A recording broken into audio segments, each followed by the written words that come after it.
Woodcarving. Today we're going to be doing a famous Adirondack hermit old mountain felt. Let me show you how we get started with this. First of all, what I've done is I'm cutting out the profile of Phelps first.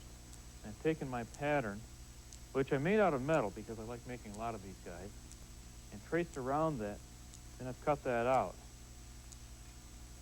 Now the advantage of doing it the profile first is then I'll be able to lay them down flat and trace on the pattern for the back.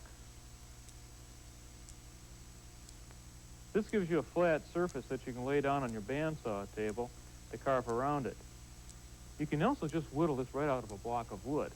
But if you do have access to a bandsaw, it can save you several hours of time.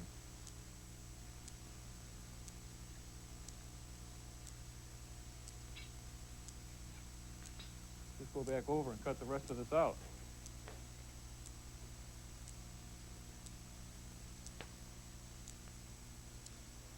Basically what we have is a saw blade that goes around two pulleys, a continuous loop, and the cutting edge is right here. It's a very safe tool because there's only just one point where you have to watch out for. The guide for the blade should be positioned down about 1/4 of an inch above the thickness of the wood you're working. So I'll reposition it for this piece, and then we're ready to go.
There, and that gives us a rough shape to work with.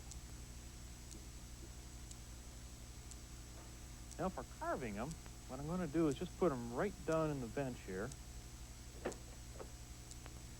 rough them out. To do that, I'm going to use a couple of large gouges first, and I think what we'll use is a V tool and a large number 2. This large number 2 has a very slight curve to it, and it's easy to get around and just knock off some of the big chunks.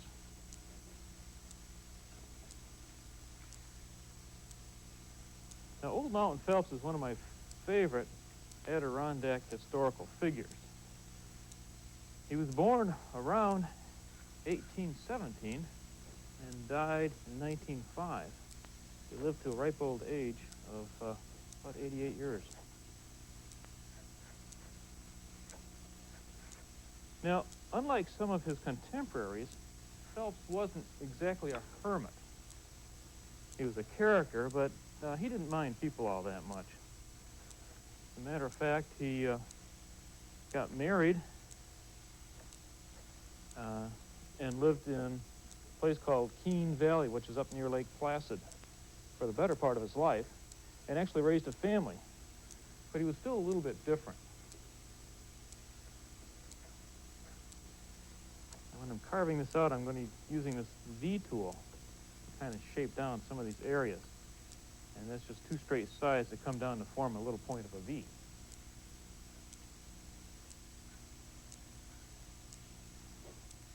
Now, Phelps's neighbors didn't have all that high regard to him. They said he was lazy or shiftless, and said he had too many weeds in his garden. But the one thing that really makes him one of my favorite people, and really was kind of intriguing about him, was he had a real deep reverence for nature and the woods. And a lot of times, probably when he should have been around weeding his garden, he was out hiking.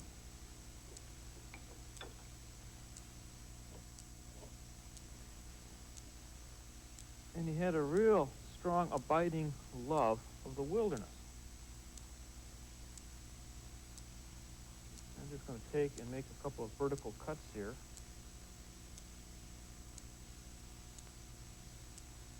I have him in this pose holding a walking stick. And it's just a little bit tricky cutting in here for the arm to do that.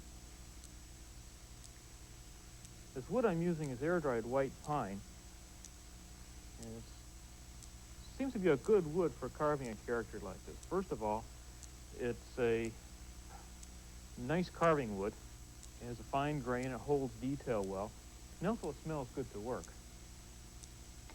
But the other thing, too, is it's the kind of wood that was in the forest that he was walking around.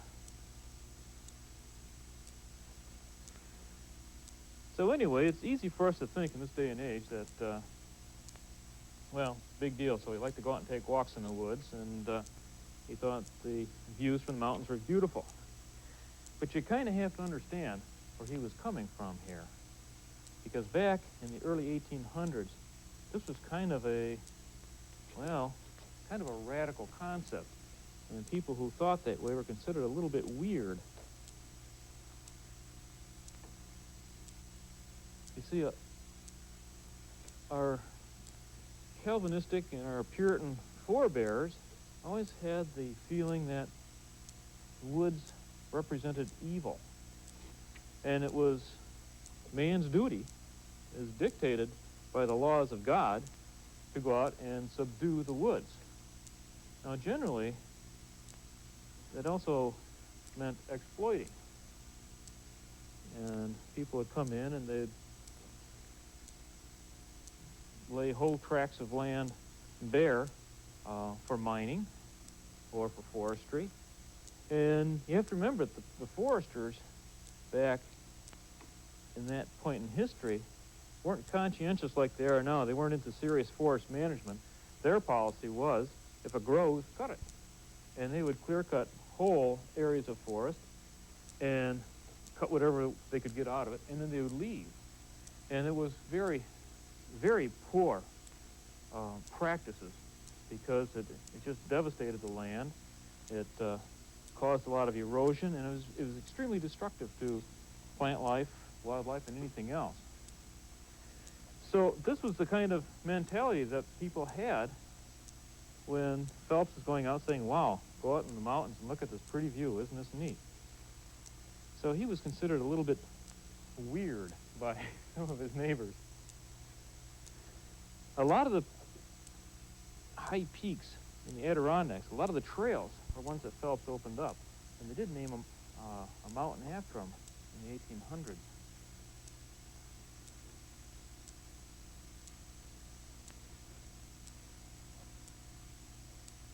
But he would go and he would guide parties up into the mountains. And a lot of times these people thought they were going up to hunt and fish, and he would take them up so they could look at the pretty view. And that met with some consternation at times. I'm just going to pencil a line in here. Pencil a line in for his hand.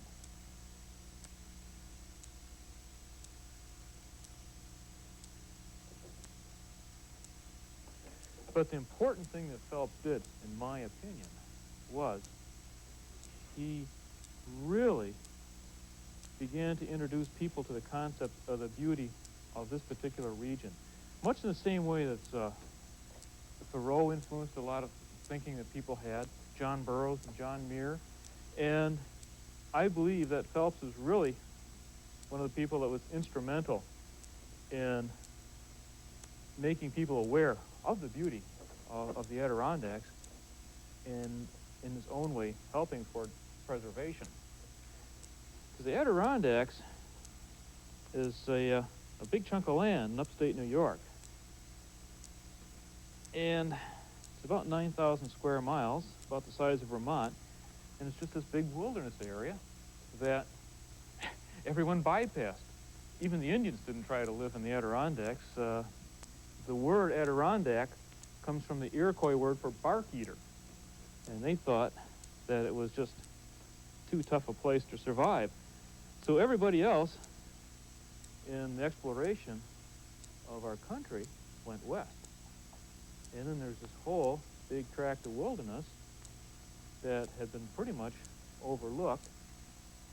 In about Phelps' time, in the 1850s and the 1880s, people started paying a little more attention to it. And then you had all the ensuing problems that come about. So anyway, that's a little bit of the background behind Phelps. Now, I've got this roughed out here, pretty much. And from this point on, from the gouges, we can just take and sit down and use a knife to start doing the rest of this.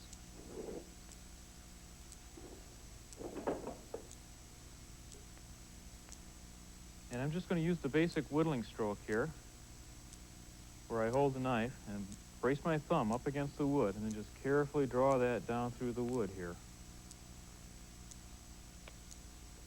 And just keep working that around. Well, one of the things that really made a strong influence on Phelps's life was Charles Warner, who was a writer for the Atlantic magazine, discovered Phelps and wrote a rather glowing article about him. And suddenly became, well, I suppose, as much as a person could become a celebrity in the 1800s. And all of a sudden, a lot of people wanted to go up and meet him and hire him to take them on these trips and guiding him up into the mountains.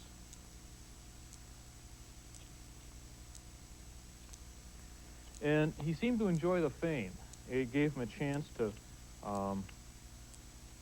to communicate his love of the wilderness to more people.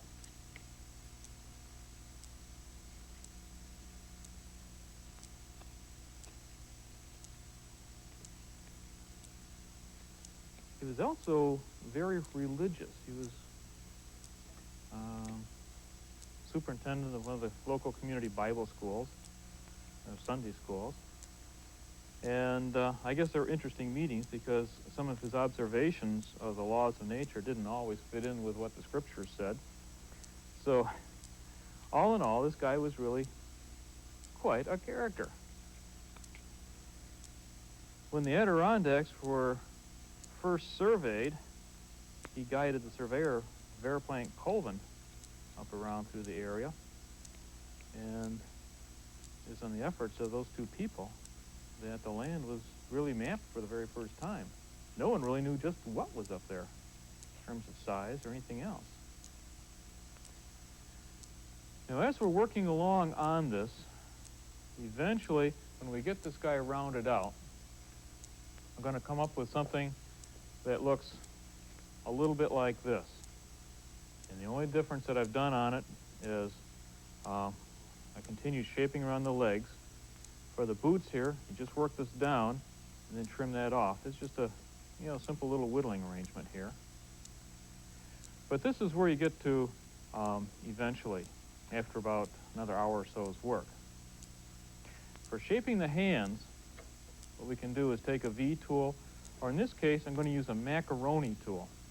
And this is one that has two sides that sort of form like a box channel.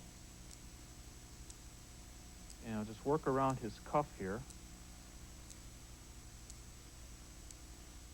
Now when I'm using this, I have this braced against my thumb, and I'm just doing that with my wrist action here. I'm not pushing with my whole hand, because if it should slip, it would keep on going. But here, braced on my thumb, I'm just basically kind of whittling with this gouge. And this is the how the Swiss do it. This is a European style of carving. Technique that's been passed on to America.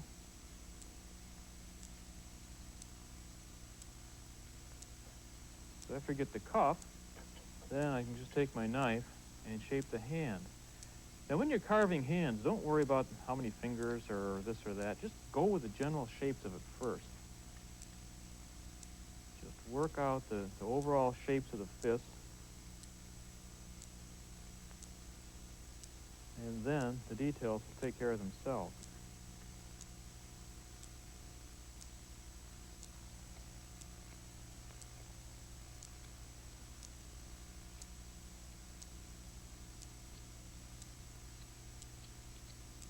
Now to do the fingers, I'm going to take a small V tool.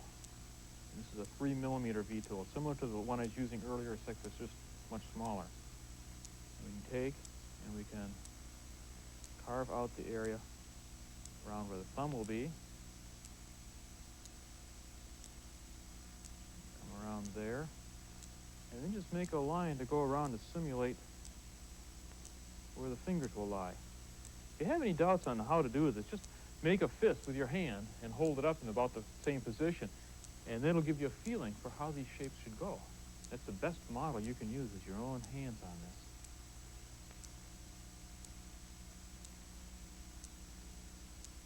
And that's basically how we do the hands.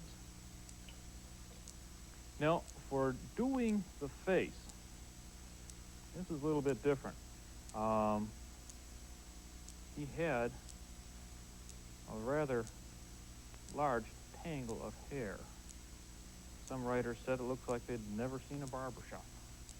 Another guy described it as it looked like a tangle of wild ferns sticking out from a hat. So we can start out shaping the face around the mass of hair. Once again, I can take my V tool and just kind of go, or the macaroni tool, and just go along here. And then shape up from here. But once again, it's like the hands. Work with the general shapes first. In this case, what we need to do is work with the general shapes of the hair. And then how the face is framed by the tangle of hair.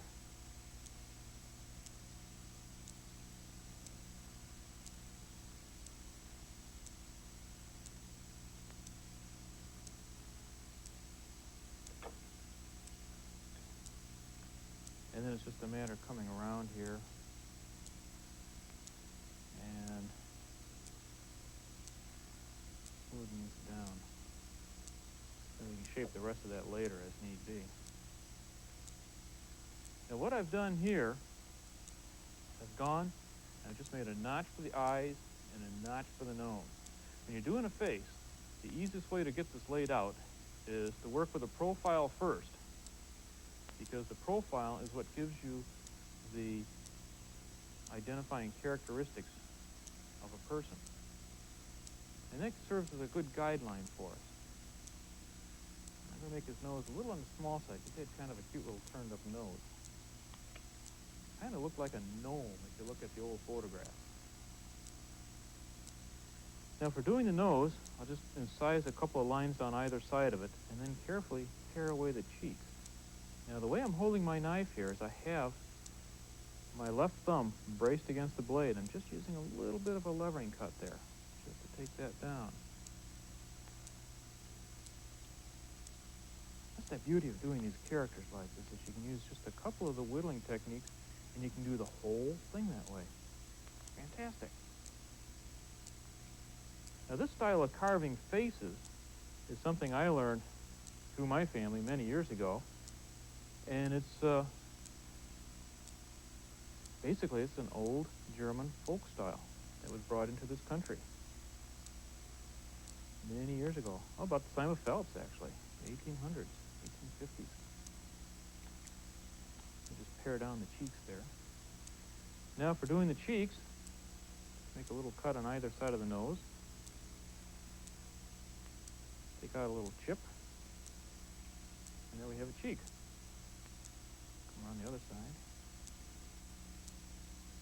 Another cheek. Just trim down the side of the nose here. But once again, I'm just working with the basic shapes of the face and the general shapes of the cheeks and the structure there, and then working my way down.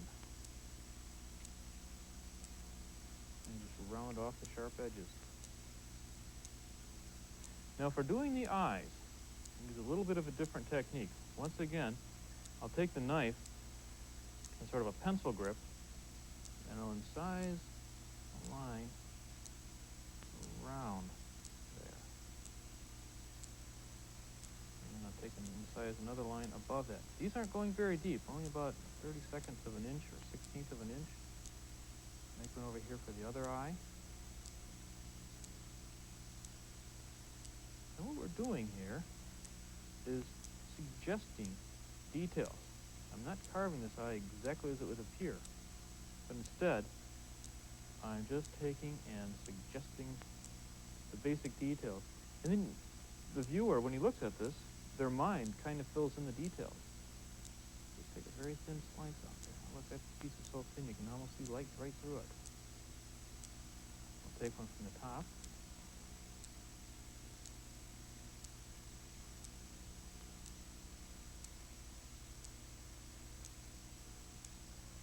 Over to the other side. Try to keep my fingers out of the way when I'm doing that. Just a very thin little slice. Come underneath the eye there. And that's how we shape the eyeball. Then to make the pupil in the eye, just take, and this is a chip carving technique, just take and make a little tiny chip, a triangular chip right there. And that gives the appearance of the eye looking back at you. I always think this is kind of the magical part of doing a carving, when suddenly you're taking a block of wood and then shaping it here and there, and then suddenly you've got a little guy looking back at you, and that's about the closest thing to magic I've ever encountered. Now for doing the rest of the detailing, we can go back to our little V tool.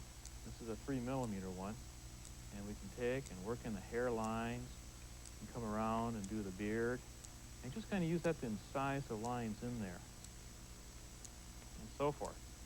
And that's kind of what I've done over on the carving over here. I've just taken this V tool and just trimmed around the beard there and around the hair. And the other thing we want to include is a pack basket. And that's just whittle out a little piece of wood, and you take V tools to make some lines across there. This is a woven ash splint basket that was very popular for these people, and that's how they'd carry things in them. You could put a bulky load in there, and it was very strong. It wouldn't poke out through the bottom. For the walking stick, you can just drill a hole through his hand and then pick up a branch from someplace and glue it in there. And that's his favorite walking stick. For paint, you can use acrylics, or in this case, what I did was I took some oil paints, like artist oil colors, a little bit of blue and a little bit of brown, and just mixed them, thinned them out with some turpentine, and painted it on as a stain. And that gives you the nice old rustic flavor of the types of clothes that he would have worn. So that's Old Mountain Phelps, and it's really kind of a fun project, and it's a little bit of Adirondack history for your home. Next week, we're going to be doing something a little bit different for the Adirondacks, and we're going to be doing a bluebird. And this one is going to be detailed realistically, and I'll show you some techniques for mixing the paint and getting the feathering detail worked out. It'll be a fun little project. Well, thanks for dropping by today. I've had a great time. And until next week, I'm Rick Butz, wishing you happy carving.